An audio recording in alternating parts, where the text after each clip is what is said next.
Nahirapan sumakay ang ilang pasahero sa Maynila dahil manghuhuli na ngayon ang mga hindi consolidated na jeep. Kakonti lang ang mga bumabiyahe sa ilang ruta. May unang balita live si Manny Vargas ng Super Radio DZBB. Manny. Igan, tigil biyahe na ang nasa 50 jeepney ng grupong Paronahoda na may biyahe na Paco Rotonda Nagtahan. Hindi kasi sila consolidated kaya't nangangamba silang mahuli ng mga otoridad at pagmultahin ng malaki. 10,000 piso kasi ang multa ng mga driver na mahuhuli. Hiwalay pa yan sa 50,000 piso na multa para sa mismong jeep.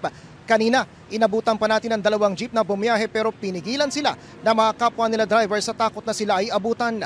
Dismayado ang mga pasahero sa pangyari lalo at nasa 3 modern jeep lang ang dumaraan sa ruta na ito. Giit naman ng mga tsoper, gusto nilang pumasada pero ayaw nilang magmulta. Narito ang pahayag ng mga nakausap nating tsoper at mga pasahero. Dapat sigurado nila nga may sakyan ang mga tao kasi kawawa ang mga commuter ngayon. Walang masasakyan. Dapat gawin ng gobyerno bago nila itong mga jeep na to, may pangpalit na sila. Dapat inuna muna yung masasakyan ng tao bago nila inihinto yung dito. Saka siyempre sa dami ng pasahero sa umaga, hindi naman kayang lahat yan.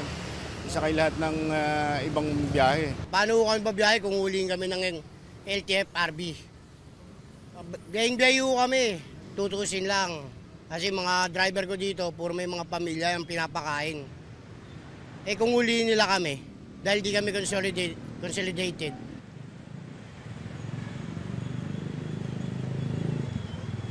Patuloy tayong nakaantabay sa mga pangyayari dito sa lungsod ng Maynila at titingnan natin kung magkakaroon na nga ba ng hulihan simula ngayong araw. Igan? Maraming salamat Manny Vargas ng Super Radio DZBB. Igan, mauna ka sa mga balita. Mag-subscribe sa GMA Integrated News sa YouTube. Sa mga kapuso abroad, subaybayan nyo kami sa GMA Pinoy TV at sa www.gmanews.tv.